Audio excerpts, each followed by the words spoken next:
Bismillahirrahmanirrahim. Assalamualaikum warahmatullahi wabarakatuh. Yang terhormat Bapak Kepala SD Negeri 0013, yang saya hormati Bapak Ibu Majelis Guru beserta staf. Baiklah, hari ini saya akan menyampaikan penyebaran pemahaman dan pemaparan pengalaman budaya positif, yaitu sebagai tugas saya CGP Angkatan 11 Kabupaten Karimun. Nah, Kak Nopi. Oke, sebelum kita memulai aksi nyata saya ini, maka kita biar semangat, kita ice breaking dulu biar kepala kita segar berpikir. Nah, di sini ada 2 buah ikan, kalau ditambahkan hasilnya 2. Kemudian ikan ditambah burung itu hasilnya 5. Kemudian gurita dikurangi burung hasilnya 6. Nah, berapakah gurita ditambah ikan? Next. Oke. Saya bagi waktu Bapak Ibu berpikir selama 15 detik. Next 11. Oke, berapa jawabannya? 11. Oke, next. Oke, betul ya. Jadi ikan berapa jumlahnya? 1. Kemudian burung 4 dan cumi-cumi 10. Jadi 10 ditambah 1 hasilnya 11. Oke, next. Nah, jadi konsep inti dari budaya positif itu yang pertama adalah perubahan paradigma belajar, disiplin positif, nilai-nilai kebajikan, kebutuhan dasar manusia, motivasi perilaku manusia, posisi kontrol guru, keyakinan kelas, dan terakhir segitiga restitusi. Nah, jadi sebenarnya budaya positif ini sudah ada di sekolah kita, namun kita belum menyadarinya, seperti misalkan posisi kontrol. Sebenarnya kita sebagai guru memainkan posisi-posisi tersebut. Oke, yang pertama inti dari budaya positif yang pertama yaitu pembelajaran dengan paradigma baru. Nah, kita tahu bahwa sekarang kita sedang menjalankan kurikulum merdeka ya. Jadi kalau profil pelajar Pancasila ini rasanya sudah tidak asing lagi bagi kita. Nah, pembelajaran dengan paradigma baru merupakan pembelajaran yang dirancang berdasarkan prinsip pembelajaran berdiferensiasi, sehingga para peserta didik belajar sesuai kebutuhannya berdasarkan tahap pengembangan sesuai teori psikologi modern untuk mewujudkan profil belajar Pancasila.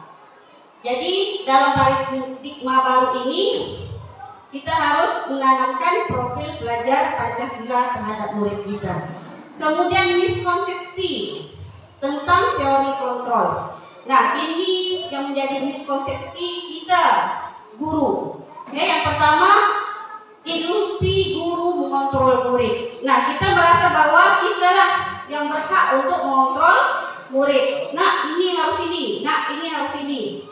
Ya, tapi ternyata itu adalah sebuah miskonsepsi. Kemudian ilusi bahwa semua pengetahuan penguatan positif, efektif, dan bermanfaat. Nah, kita selalu kadang-kadang memuji, memberikan pujian kepada anak-anak ya.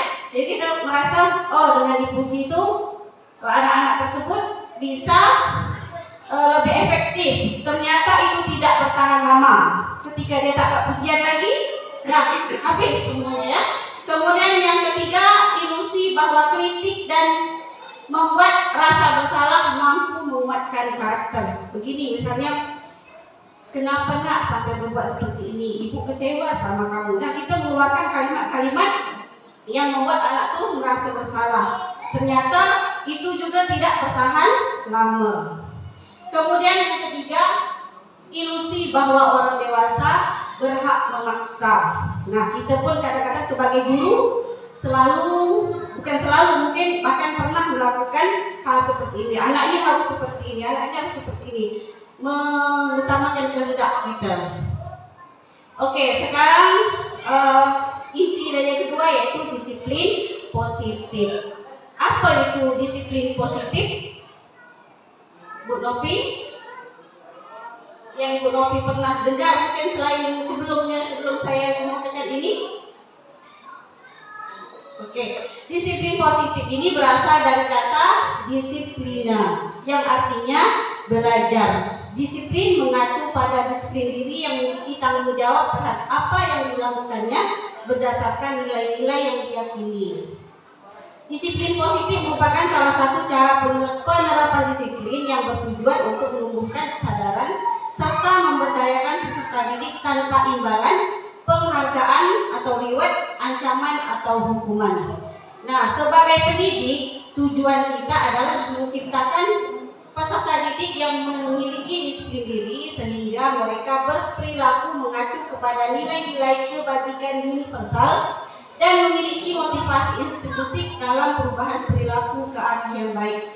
Nah, jadi dalam disiplin positif ini, kita yang harus sebagai pendidik ini kita memicu peserta didik untuk lebih bertanggung jawab dan memiliki nilai-nilai kebajikan universal. Nah, apa itu nilai-nilai kebajikan universal? Ya, yaitu nilai yang disepakati bersama, lepas dari suku, bangsa, agama, bahasa maupun latar belakangnya. Contohnya seperti ini. Ketika kita datang ke sekolah pagi, ya tak perlu tak membedakan. Oh, itu kepala sekolah. Oh, itu guru. Guru boleh datang terlambat, siswa tidak. Gitu kan. Jadi nilai-nilai kebajikan universal ini berlaku untuk semua tanpa membeda-bedakan siapapun.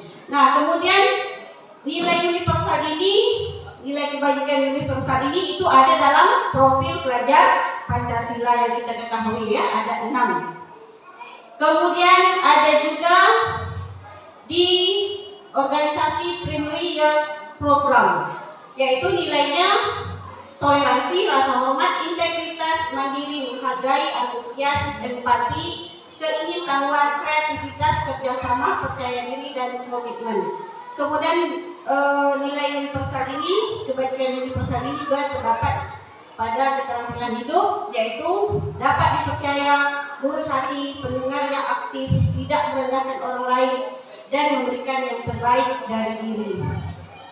Nah, secara umum, nilai kebajikan apa yang sudah kita lakukan di kelas?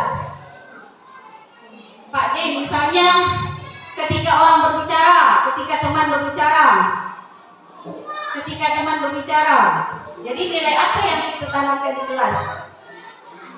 Kita harus mendengarkan, artinya kita menghargai orang lain. Kemudian misalnya di kelas ada anak tuh kadang-kadang tempat pensil kita, tiba-tiba dia mengambil tanpa meminjam.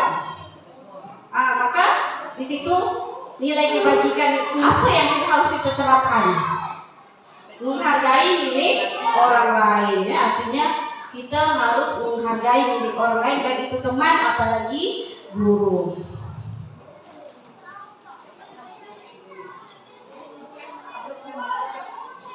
Oke. Nah, kita selanjutnya kebutuhan dasar manusia. Kebutuhan dasar manusia adalah segala sesuatu yang kita lakukan untuk mendapatkan apa yang kita inginkan. Seluruh tindakan yang kita lakukan memiliki tujuan tertentu dan semua usaha terbaik yang kita lakukan adalah dalam rangka agar kebutuhan dasar kita terpenuhi dengan baik. Nah, jadi kebutuhan dasar kita itu kebutuhan yang kita miliki dalam diri kita. Apa sebenarnya?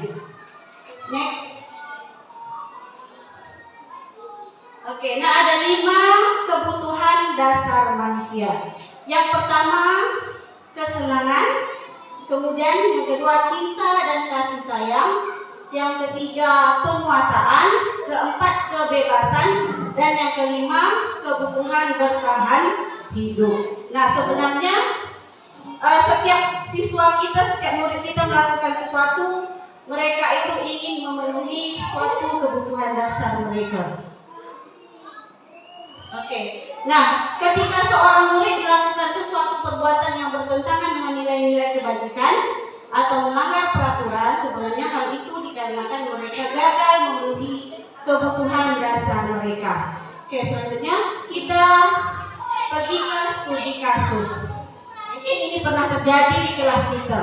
Banyak sebenarnya kasus-kasus yang terjadi ya. Oke, Ibu Zulaiha, guru wali kelas 3, sedang bingung menghadapi ulah salah satu murid di kelasnya, si Tommy. Beberapa anak telah mengeluhkan Tommy yang seringkali minta bekal makan siang mereka dengan paksa. Jika Anda menghadapi situasi seperti Ibu Zulaiha, apa yang akan Anda lakukan? Menurut Anda, kira-kira apa alasan Tommy melakukan hal itu? Nah, ada si Tommy, dia ini setiap hari meminta bekal makanan teman sekelasnya. Nah, jika kita menjadi Ibu Zulaiha, apa yang kita lakukan? Dipanggil, kemudian ditanya alasan dia meminta makanan kepada temannya itu kenapa? Tommy-nya dipanggil, kemudian ditanya apa alasan Tommy meminta makanannya. Kalau saya membawakan bekal untuk si Tommy. Kalau Pak Man membawakan bekal untuk si Tommy, ya Pak Man baik sekali. Apakah setiap hari Pak Man membawakan bekal? 3 hari aja. Oke, hanya bertahan beberapa hari ya. Oke, nah kita selanjutnya, nah ini kita berdasarkan yang 5 pendidikan dasar manusia tadi ya. Oke, alasan pertama, seandainya Tommy menjawab orang tuanya tidak membawakannya bekal makan siang, maka kebutuhan dasar yang sedang berusaha dipenuhi Tommy adalah kebutuhan bertahan hidup. Nah, jadi si Tommy ini tidak dibawakan bekal oleh orang tuanya, sehingga dia hari-hari minta dengan orang lain. Mungkin kita pernah jumpa anak ibu seperti itu. Ada ya, kadang-kadang ada anak kita yang minta uang dari temannya. Ya, karena apa? Karena uang yang diberikan oleh orang tuanya tadi kurang atau tidak cukup. Nah, maka kebutuhan yang mau dipenuhi oleh Tommy tadi itu adalah kebutuhan bertahan hidup. Lanjutkan, jika alasan yang kedua, Tommy merasa senang temannya memperhatikan dia. Ketika temannya melaporkan tindakannya itu pada gurunya dan gurunya memberitahu orang tuanya sehingga orang tuanya jadi memperhatikan dia, maka kebutuhan dasar yang sedang dipenuhi Tommy adalah kasih sayang. Nah, mungkin ini juga ada terjadi di siswa kita ya. Jadi dengan nanti guru manggil dia, teman-temannya mengeluhkan dia, sehingga nanti berita ini sampai ke orang tua. Ya, maka orang tuanya tadi yang tidak memperhatikannya menjadi memperhatikan dia. Ya. Mungkin di rumah dia kurang perhatian, kurang kasih sayang orang tuanya, sehingga di sekolah dia mencari kasih sayang, buatlah masalah, sehingga dia lebih diperhatikan. Kemudian yang ketiga, karena temannya jadi takut dengan dia dan menuruti keinginannya, maka sebetulnya Tommy sedang berusaha memenuhi kebutuhan dasar akan kekuasaan. Oh, dengan dia selalu minta nih setiap hari, kawan-kawannya jadi takut. Jadi setiap hari nak ngasih dia duit, nak ngasih dia makan bekal makanan tadi. Nah, jadi kebutuhannya sebenarnya adalah kekuasaan. Kemudian selanjutnya, jika alasan Tommy ini merasa bosan, mungkin setiap hari ibunya hanya bawakan bekal itu aja, cuma mie goreng setiap hari, cuma nasi goreng setiap hari. Sedangkan si bekal yang kawannya mungkin ada nugget, ya. Si Tiha misalnya bawa kadang-kadang nugget, bawa kadang-kadang jajanan ini, jajanan itu. Nah, jadi si Tommy ini merasa bosan dengan bekalnya dia. Nah, jadi dia meminta bekal teman yang lain. Nah, untuk kesenangannya alasannya. Kebebasan ya. Oke, selanjutnya.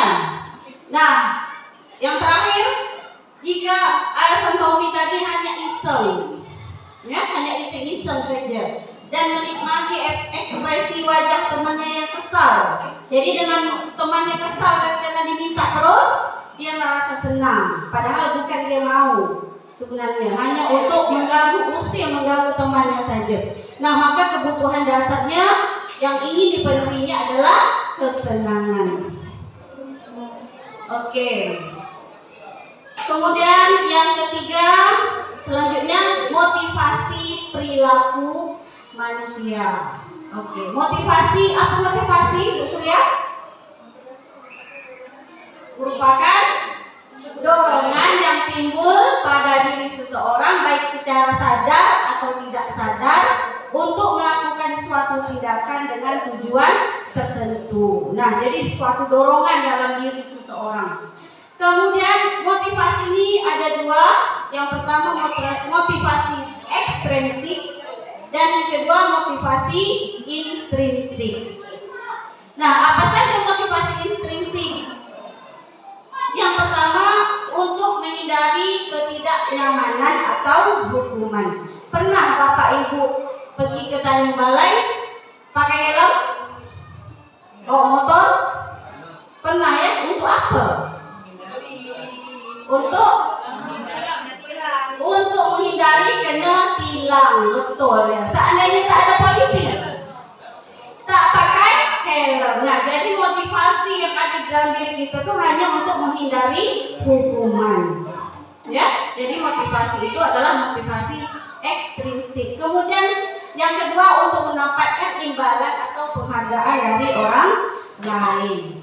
Misalnya siswa, kita janjikan, oh dia tak nak nulis nih, ya murid itu tak nak nulis.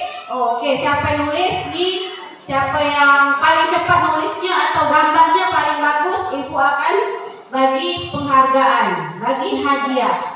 Nah, maka anak tersebut akan termotivasi untuk nulis lebih cepat,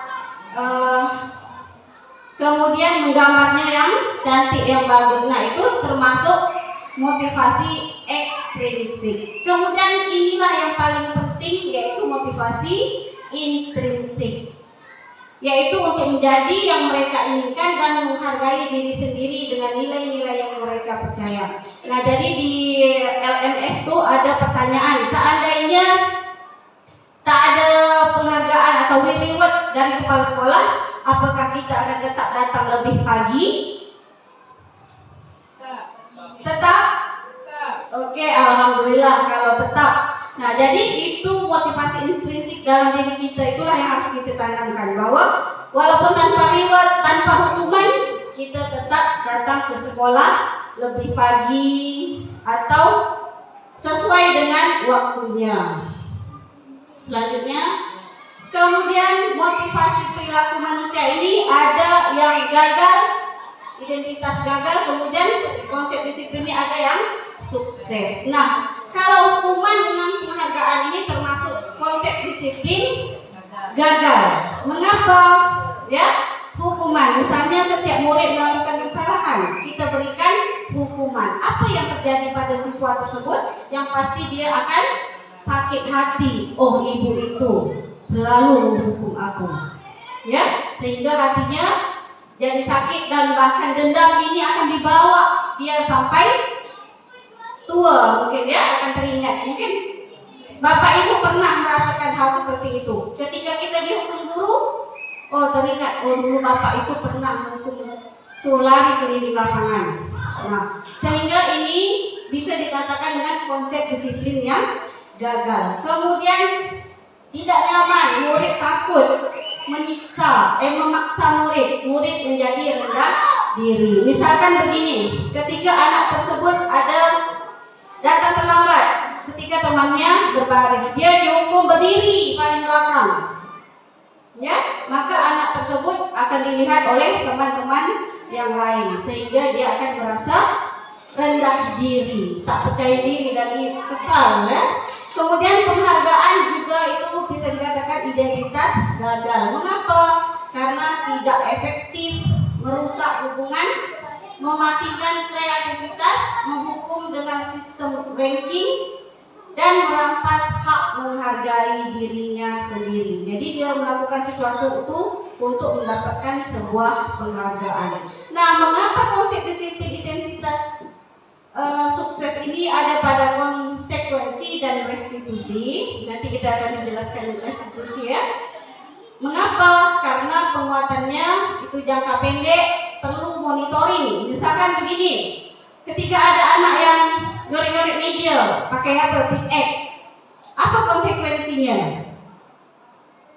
Kita suruh apa kira-kira? Suruh hapus lagi, lap lagi. Nah, itulah konsekuensi yang harus diterimanya.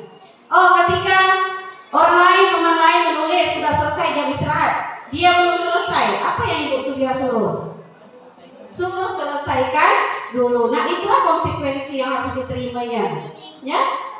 Tapi apakah sama dengan hukuman? Tidak sama dengan hukuman. Konsekuensi itu yang harus diterimanya akibat perbuatannya. Kemudian restitusi. Ya, murid dan orang bertanggung jawab untuk perilakunya, fokus pada pemecahan masalah yang jangka panjang, murid menghormati dirinya dan orang lain, teori kontrol, kemudian murid bersemangat memperbaiki kesalahan. Nah, sekarang kita coba apakah itu sebuah hukuman atau konsekuensi. Oke, untuk kasus yang pertama, mencatat 100 kali di dalam buku kalimat "saya tidak akan terlambat lagi karena terlambat ke sekolah". Nah, ini hukuman atau konsekuensi? Hukuman. Oke, yang pertama hukuman. Kedua, mengelilingi lapangan basket 2 kali karena terlambat hadir di sekolah. Hukuman. Oke, selanjutnya membersihkan coret-coretan yang dibuatnya di meja tulis. Konsekuensi. Mantap Bapak Ibu ya. Kemudian selanjutnya, murid diminta untuk push up 15 kali karena tidak menggunakan masker. Hukuman. Selanjutnya, menggantikan kertas tugas teman yang dicoret-coret. Menggantikan kertas tugas teman yang telah dicoret-coret. Konsekuensi. Berjemur di lapangan. Hukuman atau konsekuensi? Hukuman. Murid diminta bertelanjang kaki, tak pakai sendal ya, sepanjang hari karena tidak menggunakan sepatu warna hitam. Hukuman. Berdiri di depan kelas sambil mengangkat kaki satu kaki. Hukuman. Oke, next.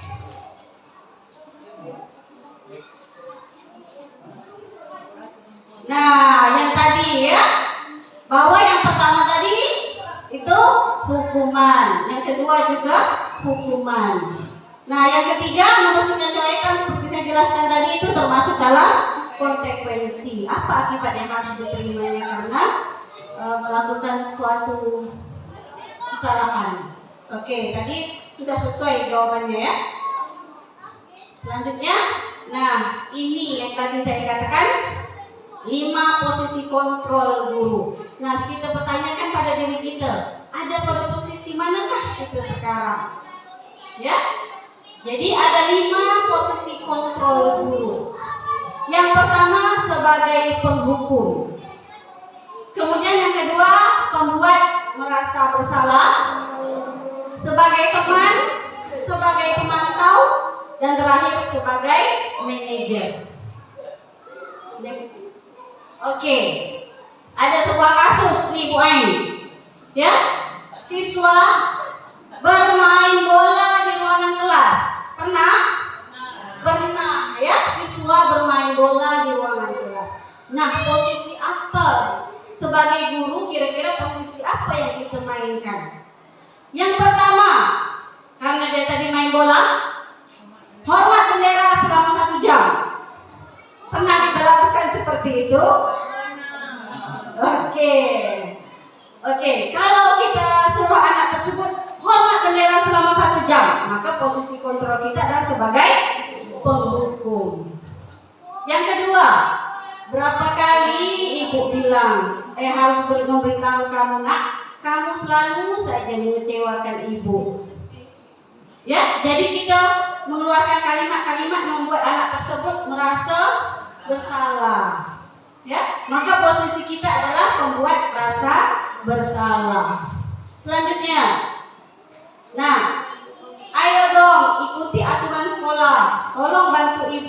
sekali ini, ya sudah, tak apa-apa, lain kali jangan berbuat seperti ini ya. Maka posisi kita adalah sebagai teman, rasa teman. Dan kemudian yang keempat, kamu sudah melanggar peraturan sekolah, kamu tahu konsekuensinya. Setelah kamu simpan bola, kamu rapikan ruangan ini dan jangan ulang lagi. Maka posisi kita sebagai pemantau. Selanjutnya, apakah kamu tahu kesalahanmu, nak? Kira-kira bagaimana kamu memperbaiki kesalahanmu? Maka posisi kita adalah sebagai manajer. Oke, untuk lebih paham lagi kira-kira posisi kita seperti apa, mari kita pahami kalimat-kalimat ini ya. Kamu tidak pernah benar melakukannya. Posisi kontrol apa kira-kira? Merasa salah. Kamu tidak pernah benar melakukannya. Oke, membuat rasa bersalah. Saya kecewa sekali dengan kamu. Nah, pembuat rasa bersalah. Selanjutnya, kamu tidak pernah benar melakukannya. Kita langsung menuding bahwa anak tersebut salah.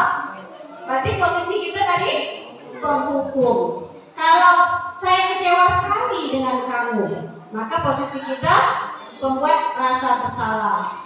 Selanjutnya, kamu tak pernah mendapatkan nilai jika kamu tak mengerjakan tugas.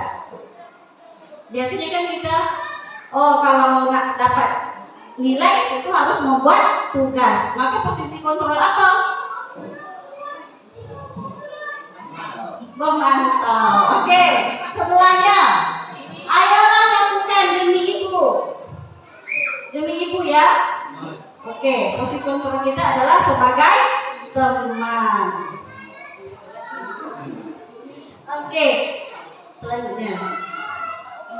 Oke, ini terakhir. Apa rencanamu untuk menyelesaikan masalah ini? Manajer. Nah, dari kelima posisi kontrol ini, yang paling ideal itu adalah manajer. Jadi kita tidak hanya mengklaim bahwa anak tersebut salah, namun kita memberikannya berpikir solusi apa yang harus dilakukan untuk memperbaiki kesalahan tersebut. Oke, selanjutnya. Nah, oke, kira-kira Bapak Ibu selama ini di posisi kontrol yang mana? Penghukum, pemantau, membuat rasa bersalah,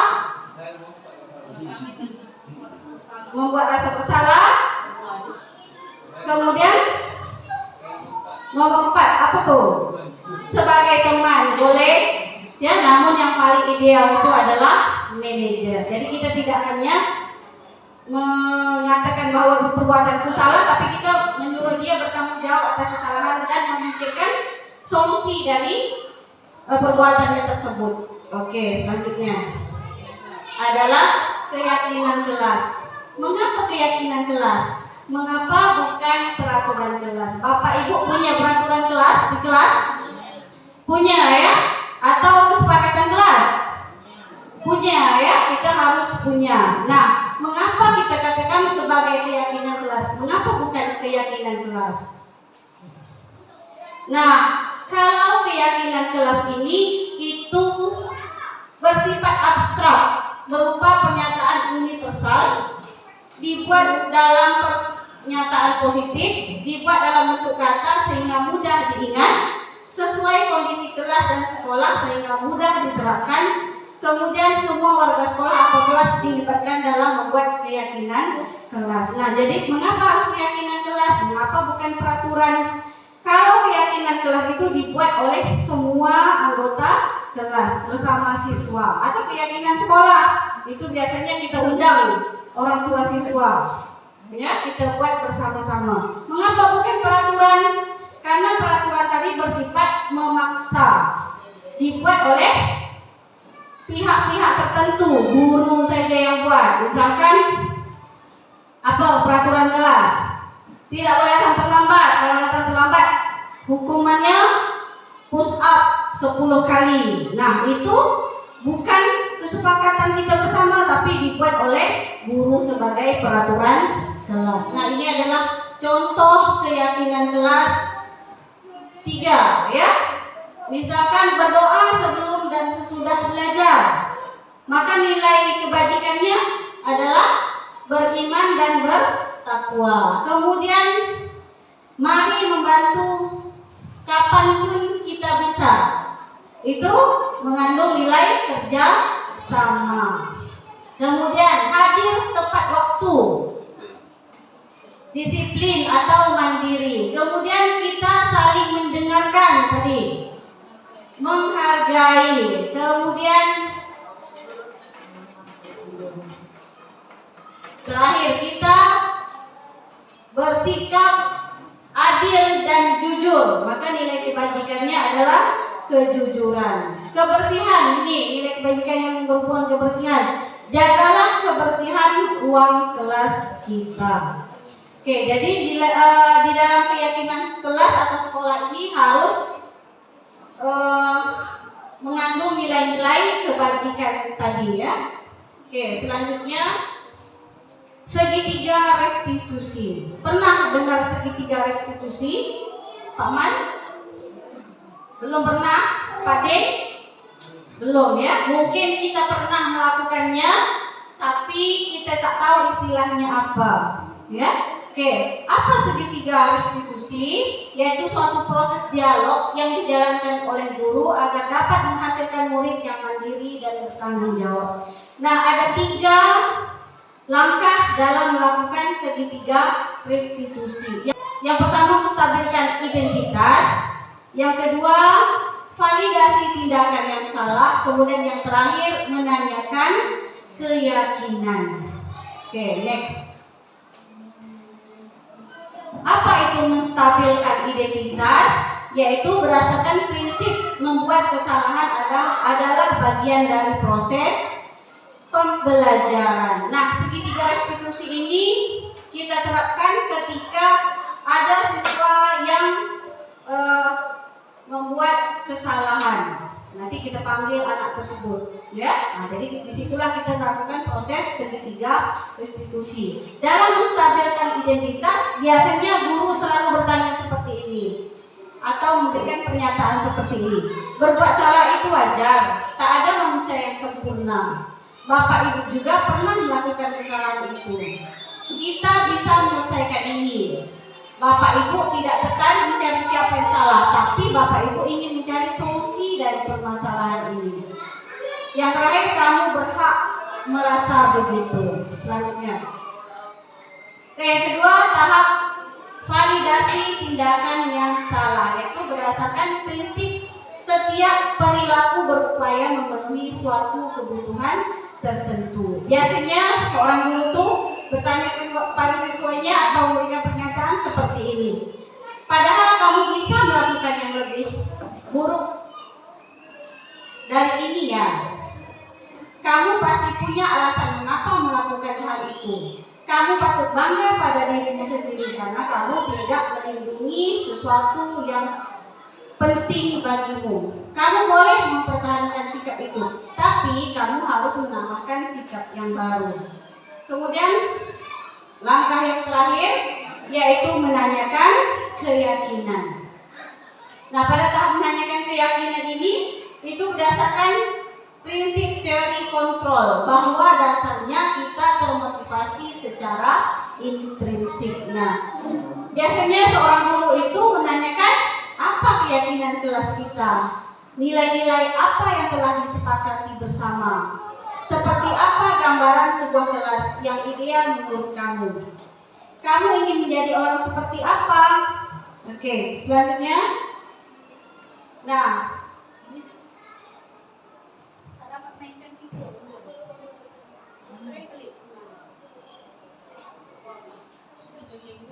oke, coba untuk lebih paham dengan segitiga restitusi, kita saksikan video berikut ini.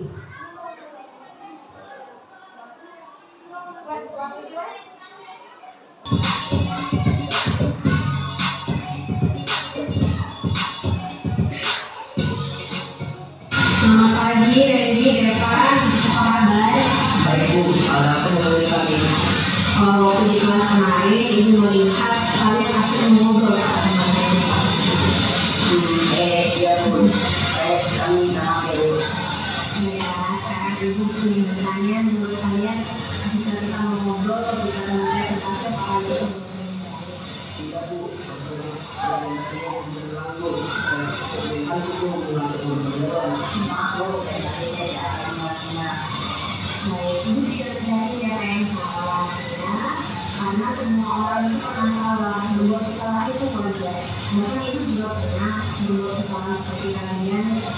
suka bercerita. Nah, ibu mengerti kalian pasti punya alasan untuk melakukan itu. Coba cerita sama ibu, apa yang kamu lakukan? Kami berhasil dari kemarin itu, jadi tidak ada dari ini. Jadi saya juga penasaran, jadi saya tidak tahu semuanya kepada ini. Kira bu saya tidak sabar mendengar cerita dari ini. Pasti seru sekali ya cara camping kemarin. Tapi ibu yakin tidak hanya Deva sendiri yang ingin mendengar cerita dari kamu. Kira-kira bisa kamu memperbaiki masalah ini? Bisa bu. Baik, sekarang ibu ingin bertanya kepada solusi jika kalian ingin bercerita tapi tidak mengganggu namanya sedang presentasi.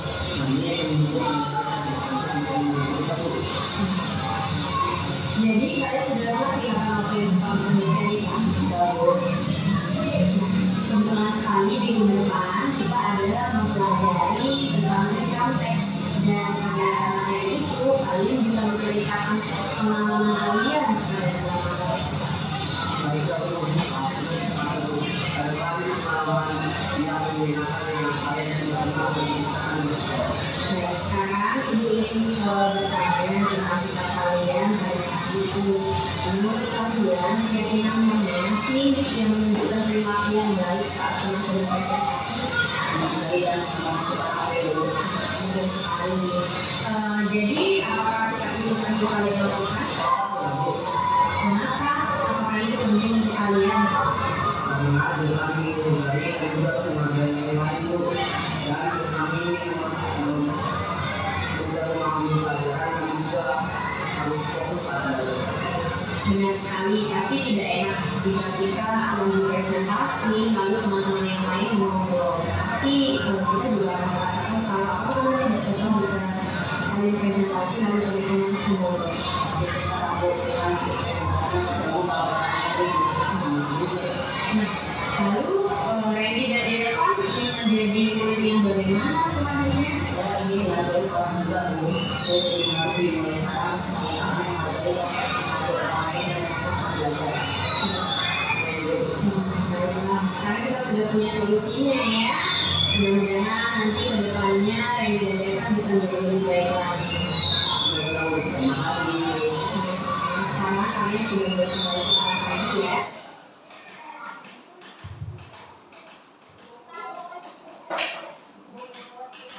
Nah, tadi kita sudah menyaksikan cuplikan video bagaimana menerapkan segitiga restitusi di kelas. Nah, semoga setelah ini kita Bapak Ibu guru dapat menyelesaikan permasalahan siswa kita dengan menerapkan segitiga restitusi.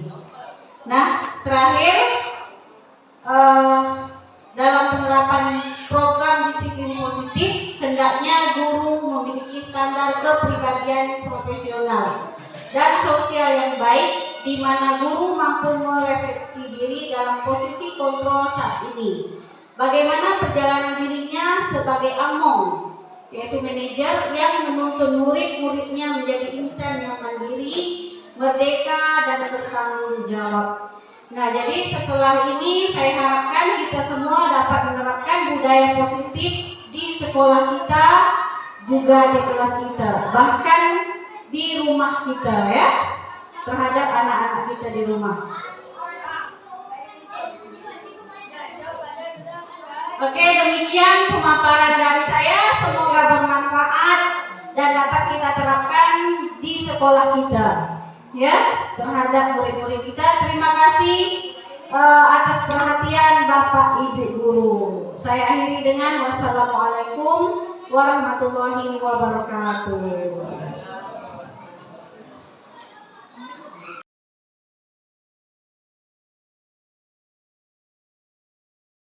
Assalamualaikum warahmatullahi wabarakatuh. Waalaikumsalam warahmatullahi wabarakatuh. Selamat pagi. Nah, bagaimana keadaan hari ini? Sehat semua? Alhamdulillah.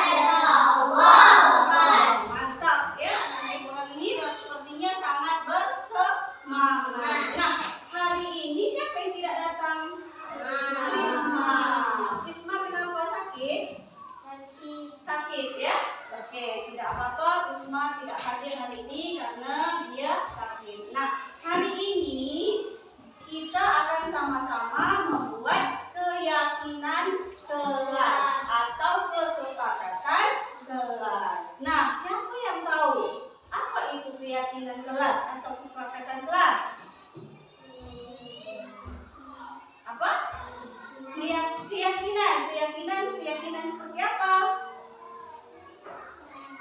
Keyakinan di dalam hati kita ya. Nah, jadi hari ini kita akan membuat keyakinan kelas dalam bentuk kesepakatan kelas. Nah, apa itu keyakinan kelas? Keyakinan kelas itu hampir sama dengan peraturan. Nah, tahu peraturan? Tahu. Misalnya peraturannya tidak boleh main di kelas. Nah, kenapa kita buat keyakinan? Kenapa bukan peraturan?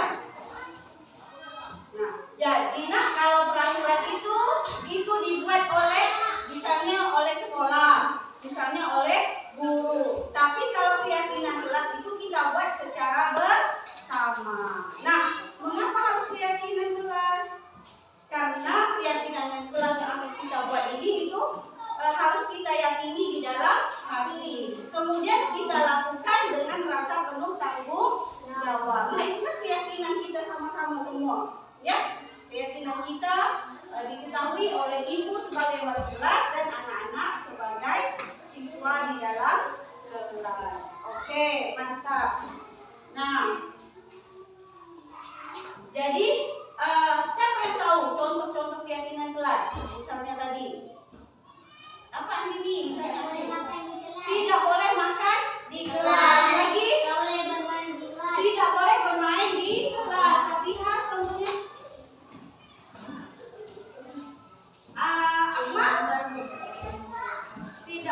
Tidak boleh membuang sampah di kelas. Oke, itu boleh. Namun keyakinan kelas kita buat dalam bentuk kalimat positif. Misalnya tidak boleh membuang sampah di kelas. Jadi kalimat positifnya seperti apa? Jagalah kebersihan bersama. Kemudian misalkan antara teman dengan teman yang lain harus saling apa? Harus saling menghargai. Berarti bunyi keyakinan kelasnya seperti apa itu? Harus menghargai sesama teman. Misalkan anak-anak dengan ibu seperti apa? Bagaimana keyakinan kelas yang akan kita buat? Apa gini? Misalkan anak-anak dengan ibu seperti apa misalnya? Menghormati guru. Oke. Apakah ibu aja yang harus dihormati? Tidak. Nah, di dalam keyakinan kelas itu harus mengandung nilai-nilai kebajikan, nilai-nilai kebaikan. Misalnya tadi menghormati, menghargai, ya. Misalkan saling menghargai antar teman. Nah, nilai kebajikan yang terkandung di dalam itu adalah saling menghargai atau menghargai. Kemudian contohnya ini, tidak mencontek. Ketika ujian, itu kita ganti keyakinan kelasnya seperti apa, kan tidak boleh pakai kata negatif tadi. Kalau tidak mencontek artinya kita jujur atau tidak? Kalau kita mencontek, jujur atau tidak? Tidak. Nah, jadi kalimat positifnya seperti apa? Jujur ketika ujian. Ya, artinya kita tidak boleh mencontek. Kemudian misalkan ada barang teman yang lain, boleh tidak kita mengambil barang teman yang lain? Tidak. Misalkan seperti apa kesepakatannya? Meminjam barang teman, ya, dengan izin. Boleh? Boleh. Jadi tidak boleh tiba-tiba kita mengambil pena teman yang kita pakai, ya. Nah, jadi harus meminjam dulu. Boleh kita buat sama-sama? Boleh. Oke. Nah, sekarang ibu punya kertas warna-warni ini, ya. Nanti ibu akan bagikan kepada anak-anak satu persatu. Nah, anak-anak nanti tulis apa keyakinan kelas yang anak inginkan. Nah, keyakinan kelas yang akan kita buat bersama-sama, kesepakatan kelas kita. Masing-masing satu. Seandainya ada sama, ya, nanti kita seragamkan semua. Boleh? Boleh. Nah, jadi nanti anak-anak tulis ini satu-satu, ya, masing-masing satu keyakinan kelas. Nanti akan kita tempelkan di papan ini, ya, sama-sama. Oke. Akan Fatihah dulu ya.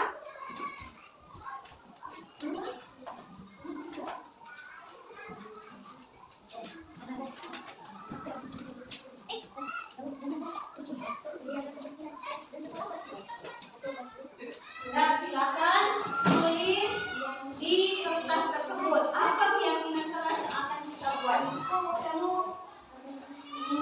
Tak perlu buat nama.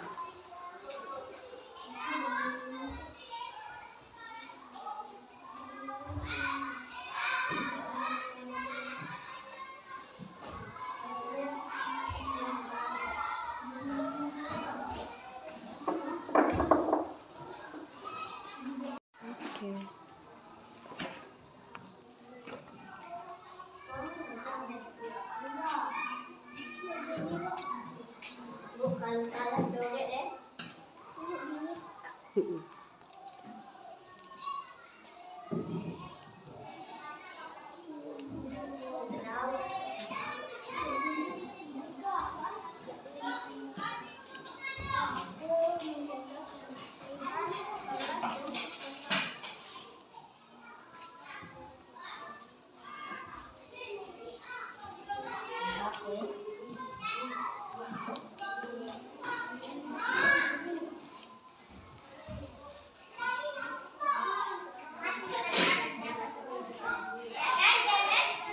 Oke, sudah nak? Sudah ya. Nah, sekarang anak-anak silakan menempelkan keyakinan kelas yang sudah anak buat di papan yang sudah ibu sediakan. Oke, silakan Fatihah.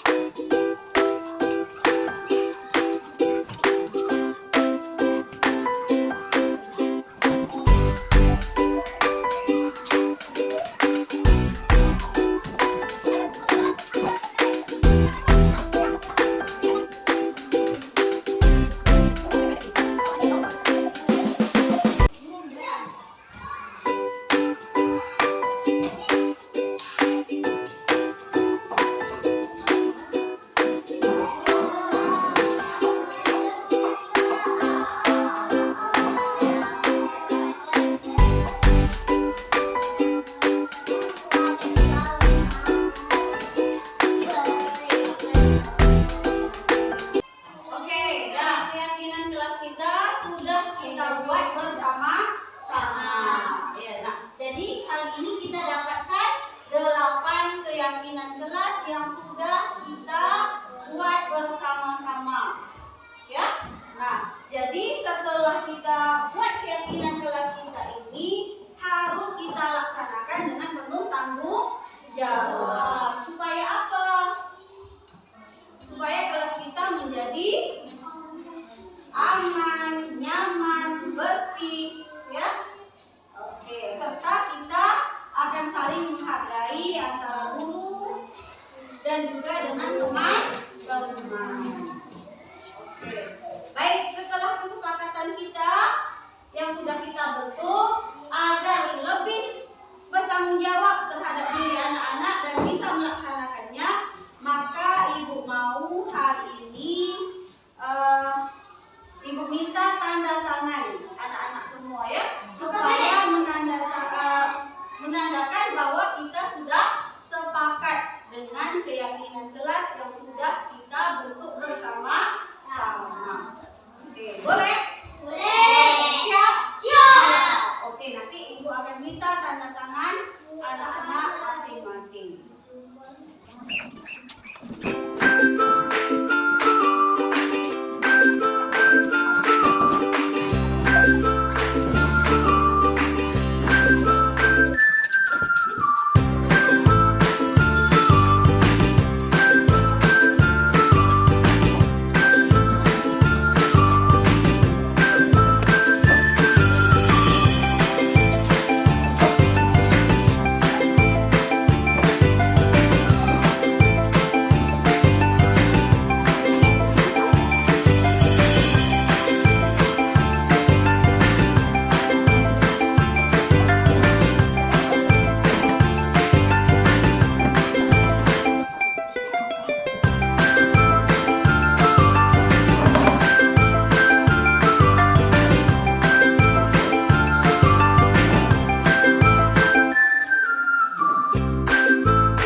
Ini dari kelas 3. Assalamualaikum, nama saya Asma, saya kelas 3. Assalamualaikum, nama saya Aura, kelas 3. Saya sangat senang. Saya sangat senang sekali. Sangat senang sekali.